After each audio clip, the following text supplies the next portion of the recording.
अस्सलाम वालेकुम नाज़रीन, आप देख रहे हैं HND न्यूज़। मैं हूं आपके साथ आतिफा बलोच। नाज़रीन, खबर शामिल करते हैं हारूनाबाद से। HND न्यूज़ के इंचार्ज नुमाइंदगान गुलाम महियुद्दीन की रिपोर्ट के मुताबिक अल खिदमत फाउंडेशन हारूनाबाद के तहत यतीम बच्चों के लिए वज़ाइफ की तकसीम का प्रोग्राम खालिद पब्लिक स्कूल में मुनक्किद हुआ।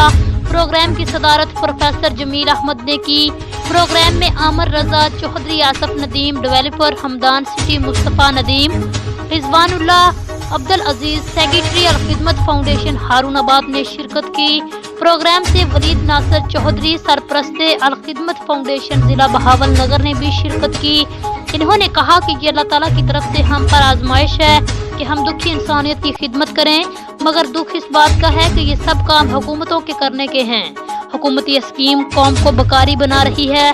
सिराजुल हक साहब कौम को हुनरमंद बनाकर बेवा खवातीन के लिए घरेलू सनत को फरोग देने के हामी हैं, ताकि पर्दा में बावकार अंदाज में खवातीन रोजगार हासिल कर सकें। इन्होंने कहा कि हम सब लोगों के लिए दुआगो हैं जिन्होंने अल खिदमत फाउंडेशन पर इत्मीनान किया।